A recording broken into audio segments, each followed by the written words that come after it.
Hey guys, welcome to the review show. My name is Austin. Abigail starring Marissa Burrell. A group of would-be criminals kidnaps the 12-year-old daughter of a powerful underworld figure, holding her for a ransom in an isolated mansion. Their plan starts to unravel when they discover their young captive is actually a bloodthirsty vampire. My interest started dropping for this film after each horror film I really saw this year so far. I mean, like, the best horror film easily this year so far is Late Night with the Devil. Great movie. If you guys have not seen it, go check it out. It's not in theaters anymore. At least I don't think it's showing, at least at my location where I work. But I highly recommend looking at that, watching that movie. But after like watching like Immaculate, The First Omen, those type of films really did just really hit bad for me when it comes to horror films. So when this one came around, I'm like, oh, great, another horror film. Oh no, I'm not. Especially it's a vampire horror film. Like vampire horror films are not the greatest. I mean, like what was the other film? A film I liked last year. I don't know why. The Last Voyage. I don't know why I was blanking the name of that one. That was pretty good. I like that one. Does anyone remember Invitation? That terrible fucking horror film. I don't remember the actor's name in that one, but she was like in the Fast and the Furious movies. That movie is terrible. This is easily way better than than that film. Like Abigail, 10 times better than that horrible film. And with that being said, I had a good time with Abigail. Now, does it have its problems? Yes, but holy shit, this movie goes all out of the wall with its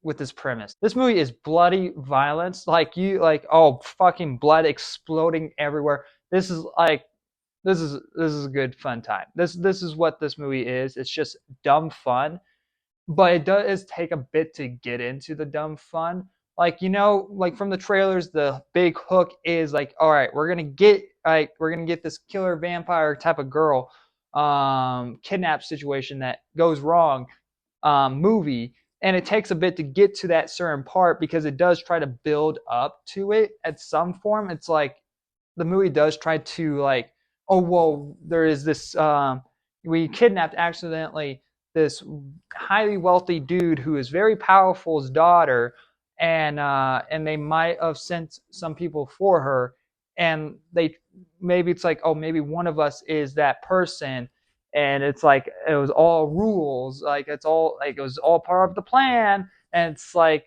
I don't, okay, I get that you're trying to have some suspense with it, but it's like we know that none of this is the case. Can we get to the girl killing situation, like in this movie?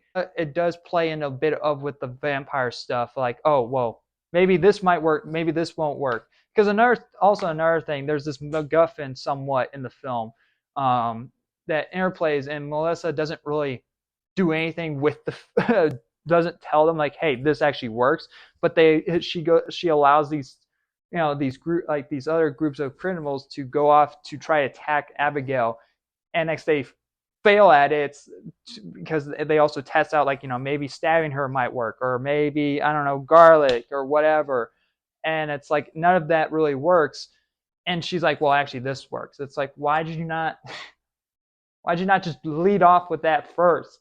Why did we have this situation where you knew probably this wasn't going to work, or this would have actually made it easier for all that? So yeah, I don't. There's bits like kind of like somewhat plot holes in the film. Like even when they had the opportunity to end it all, they don't. Like there's situations like that kind of holds this film back. But I can forgive some of it because the movie is a lot of fun, and I enjoyed a big part of the film where it was really like it shows off the gore a lot. Alicia Weir, if that's how you say her name, um, she is fucking fantastic in this movie. She really stands out as Abigail. Like you buy her, like when she tries to act like an innocent little girl, and all of a sudden she jumps into this like scary vampire killing mode that she goes through. Like she is really good in this movie. She is like, I give kid actors a lot of shit, but I give them praise too because she's one of the best kid actors I've seen in a while. Melissa Barrera, I'm just gonna screw up her last name. I feel bad.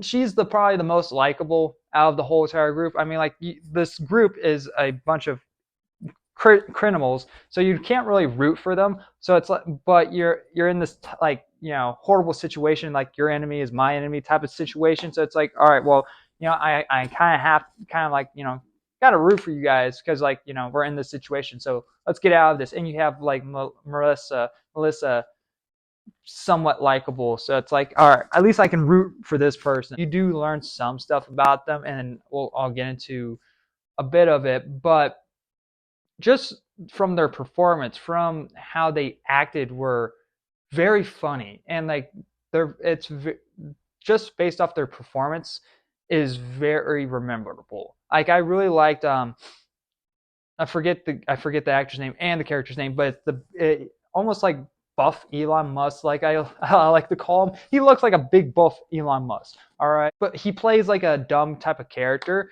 but he's like that likable dumb idiot that you like you just like being around. When it comes to knowing their characters, I didn't really care that much. I mean, like you have Melissa who's good at reading people, but does come out of left field at some point in the film because out of nowhere she's like, "Hey, I can guess, you're this type of character. This is your backstory," and it's like, "Oh, okay," because she reads someone's like how they stand or how they walk, um, to know like, oh, this is your profession, this is your job, or this is what you used to do, and now you do this because of this. And it's like, can you at least show us how she got to that point? At least show us that she is reading this certain person on his walk or his stance. But there's no scene of that. She just like starts like saying like, this is your backstory, this is your backstory, this is your backstory. I'm like, okay, you're just doing this movie along and give us exposition. Okay, I mean, fine, whatever. But then later, towards the middle of the film, Abigail's character, when things start unraveling of what's going on around here, she starts also retelling us everything that we already know. It's like, okay, why did we even have the Melissa scene? Why are we even having this scene? Well, this makes a little bit more sense. But why do we even have the scene before if you're just going to re-say it again? Just in case, I guess the audience is that stupid to forget like, oh yeah, this character is this character, this is this character. And another big somewhat gripe, since we're getting into the gripes of the film, is that the movie kind of just goes on for way too long. It takes a bit to get into the film now, and as towards like the third act, it just never would end. We kind of get into a situation where it's like, the best way I can describe it is like the tables turning type of situation. It's like, oh, so really the main subject of the film isn't really the true subject. Now instead of fighting this person, we're fighting you. It's like, oh, well, that's kind of dumb. I don't like that. I'm gonna give Abigail a B minus. Overall, I highly recommend you guys checking out this film. It is a lot of fun. Anyway, guys, thank you very much for watching. Like always, I'll see you guys in the next review. Bye, guys.